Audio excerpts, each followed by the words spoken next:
Students, இன்றைக்கி நம்ம பார்க்கக்கூடிய கான்செப்ட் என்ன அப்படின்னா ஆவரேஜ் வெலாசிட்டினா என்ன, ஆவரேஜ் ஸ்பீட்னா என்னங்கிறத பார்க்க போகிறோம்.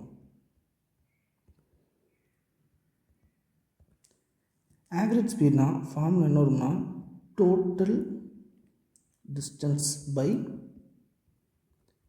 Total time.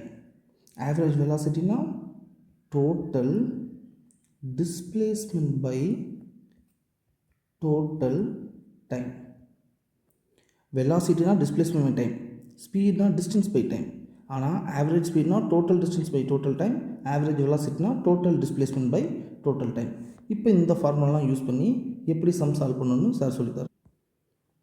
ஃபர்ஸ்ட் சம் பாருங்க, a person covers half of the total distance at the speed v1 and other half at the speed v2. Give an expression for the average velocity in terms of v1 and v2. So என்ன கொடுத்துருக்காங்க நமக்கு, ஒரு person தன்னுடைய first half of the டிஸ்டன்ஸை v1 first half of the total distance டின்னு வச்சோம்னா half of the distance d by 2. Second half of the டிஸ்டன்ஸை எந்த வெலாசிட்டியில் போகிறாராம், v2வில் போகிறாங்களா. இப்போ நமக்கு ஆவரேஜ் வெலாசிட்டி கண்டுபிடிக்கணும் in terms of v1 and v2வில் கேட்டிருக்காங்க. ஆவரேஜ் வெலாசிட்டிக்கு என்ன ஃபார்முலா தெரியும், total displacement by total time taken. இப்போ டோட்டல் டிஸ்பிளேஸ்மெண்ட் என்ன வந்துடும் நமக்கு, d by 2 plus d by 2 divided by, ஏன்னா டிஸ்பிளேஸ்மெண்ட் என்ன சொல்லியிருக்கோம், the line starting from initial to the final point, initial பாயிண்ட்லேருந்து ஃபைனல் பாயிண்ட்டுக்கு உள்ளது.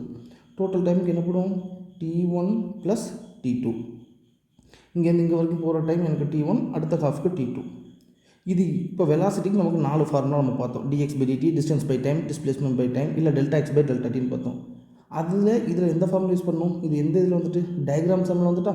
அப்போ டயக்ராம் சம் வந்துட்டுனா வெலாசிட்டிக்கு என்ன ஃபார்முலா போடும், that is equal to displacement by time take. அப்போ d by 2 இன்டூ t1, ஏன்னா ஃபஸ்ட்டு இந்த t1 டைமில் அது d by 2 டிஸ்டன்ஸ் போயிருக்கு.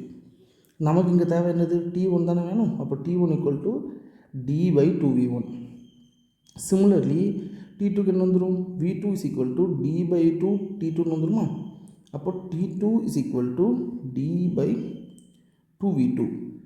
சால்வ் பண்ண என்ன வந்துடும், d by 2 plus d by 2 dன்னு வந்துடும். t1க்கு d by 2t1 plus d by 2t2 d d d cancel பண்ணிடலாமா. d by 2v1 d by 2v2 d by 2v1 d by 2v2. சிமிலராக solve பண்ண என்ன நமக்கு இங்கேப்போ, ஸோ 2 காமன் எடுத்தால் 2 மேலே வந்துடுமா. இங்கே v1 plus v2 divided by v1 v2. அப்போ correct answer 2v1 v2 divided by v1 plus v2. இது சிம்பிளுங்க, a person travels 1/3 of the total time with velocity v1 and the next 1/3 with the total time with velocity v2 and the remaining 1/3 of the total time with velocity v3. Find the average velocity for the complete journey. So இந்த சம்மில் என்ன சொல்லுவாங்க, இப்போ எனக்கு total time வந்து இங்கேருந்து இங்கே வரைக்கும் ட்ராவல் பண்ணுறதுக்கு t டைம்னு எடுக்கேன். அதில் வந்து 1/3 of the time with velocity v1, next 1/3 of the time with velocity v2, next 1/3 of the டைமில் velocity v3. Find the average velocity for the complete journey கேட்டிருக்காங்க. ஸோ இங்கே அவங்க டிஸ்டன்ஸ் கொடுக்கல, அதுக்கு பதிலாக டைமையும் வெலாசிட்டியும் கொடுத்துருக்காங்க. ஓகே, நமக்கு ஆவரேஜ் வெலாசிட்டிக்கு நமக்கு என்ன ஃபார்முலா தெரியும், total displacement by total time. இப்போ டோட்டல் டைம் இந்த t by 3 t by 3 t by 3 போட்டால் உங்களுக்கு கொஞ்சம் கஷ்டமாக இருக்கும், இதை கடைசியாக சால்வ் பண்ணும். அப்போ அதுக்கு பதிலாக சார் என்ன பண்ணுங்கன்னா t by 3க்கு பதிலாக tன்னு எடுத்துக்கிடுவேன். அப்போ இப்போ எங்கள் டோட்டல் டிஸ்டன்ஸ்னால் ஃபஸ்ட்டு இங்கேருந்து இங்கே வரைக்கும் போனது, இங்கேருந்து இங்கே வரைக்கும் போனதை ஒரு d1 டிஸ்டன்ஸ், இங்கேருந்து இங்கே வரைக்கும் போனதை ஒரு d2 டிஸ்டன்ஸு, ஃபைனலாக போனதை ஒரு d3 டிஸ்டன்ஸ் எனக்கு வேணும்னா இது டயக்ராம் சம் வந்துடுமா. அப்போ டிஸ்டன்ஸுக்கு ஃபார்முலா தெரியும், வெலாசிட்டி இன்டூ டைம்னு வந்துடுமா. அப்போ ஃபஸ்ட்டு d1க்கு என்ன பண்ணுவோம், v1 இன்டூ t. நான் என்ன எடுத்துட்டேன், t by 3க்கு பதிலாக tன்னு எடுத்துட்டேன். இப்போ d2க்கு என்ன வந்துடும், v2 இன்டூ 3, d3க்கு என்ன வந்துடும், v3 இன்டூ t. அப்போ டோட்டல் டிஸ்டன்ஸ் நம்ம என்ன பண்ணுவோம், d1 plus d2 plus d3 divided by t plus t plus t. ஏன்னா அந்த t by 3க்கு பதிலாக tன்னு எடுத்துக்கோமா. அப்போ t ப்ளஸ் t ப்ளஸ் 3. அப்போ d1 ப்ளஸ் d2 ப்ளஸ் d3க்கு பதிலாக என்ன போடலாம் நமக்கு, அப்போ v1t plus v2t plus v3t divided by 3t. So இது எல்லாத்தையும் அந்த 3 நீங்கள் காமனாக எடுத்துட்டிங்கன்னா t கேன்சல் பண்ணால் இப்போ ஆன்சர் வந்துடும் v1 + v2 + v3/3. ஸோ அந்த சம்மோட ஆவரேஜ் வெலாசிட்டிக்கு இதுதான் formula. A person travels equal distance with velocity v1, v2, v3. Find the average velocity for the complete journey. Average velocity கேட்டிருக்காங்களா? Average velocity என்ன formula சொல்லுவோம்? Total displacement by total time. அப்போ total displacement. So அந்த சம்மில் பார்த்தோம்னா அவங்களே சொல்லிட்டாங்க equal டிஸ்டன்ஸ்னு சொல்லிட்டாங்க.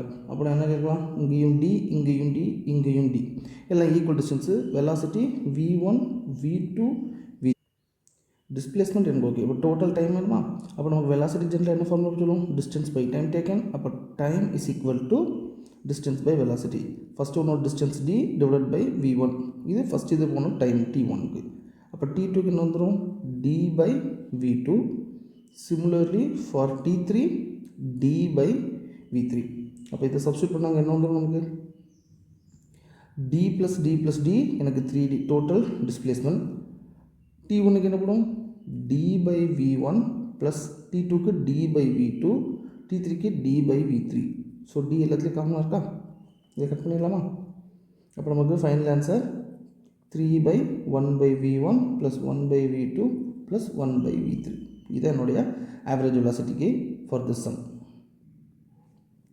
A person covers first half of the total distance with the speed v1. So a person covers first half of the distance with the speed v1 and the remaining half is covered in two equal parts. The first at the speed v2 and second at the speed v3. Find the average velocity for the complete journey. So next இருக்கக்கூடிய distance and total distance d/2. இதில் equal பார்ட்ஸாக cover பண்ணாங்கன்னா d/2ல் பாதி என்ன வந்துடும்? d/4. இங்கேயும் என்ன வந்துடும்? d/4. இதில் ஃபஸ்ட் இதோட வெலாசிட்டி v2வில் போகிறாங்களா, அடுத்து இதுக்கு v3. ஆவரேஜ் வெலாசிட்டி கேட்டிருக்காங்க. ஆவரேஜ் வெலாசிட்டிக்கு என்ன ஃபார்முலா தெரியும்? Total displacement by total time. அப்போ டோட்டல் டிஸ்பிளேஸ்மெண்ட் நமக்கு என்ன வந்துடும்? d/2 plus d/2. Total time மொத்தம் 3 இன்டர்வல் இருக்கா? t1 plus t2 plus t3. First இதுக்கு t1, அடுத்து இதுக்கு t2, அடுத்து இதுக்கு t3. அப்போ டைம் வேணுமா? டைமுக்கு என்ன ஃபார்முலா போடும்? Distance by velocity. ஸோ t1க்கு அது கவர் பண்ணக்கூடிய டிஸ்டன்ஸ் எவ்வளோ? d/2 velocity v1. t2க்கு d/4 இன்ட்டு வெலாசிட்டி v2. t3க்கு d/4 இன்ட்டு வெலாசிட்டி v3. அப்போ இங்கே கவர் பண்ணால் d/2 ப்ளஸ் dன்னு வந்துருமா? t1க்கு என்ன போடும்? d/2v1 plus d/4v2 plus d/4v3.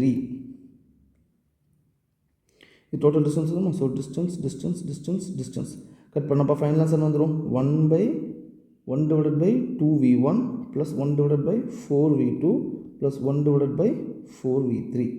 So இதுதான் நமக்கு ஃபைனல் ஆன்சர். அப்படி இல்லைன்னா இன்னும் எடுக்கணுன்னா கூட இதை இன்ட்டு 2/2 பண்ணோம்னா 2/4v1 plus 1/4v2 plus 1/4v3. 4 காமனாக மேலே கொண்டு விட்டோம்னா 4/2/v1 plus 1/v2 plus 1/v3. So ஆப்ஷனில் இதை கொடுத்துருந்தா இதை டிக் பண்ணுங்கள், இதை கொடுத்துருந்தா இதை டிக் பண்ணுங்கள். Thank you students.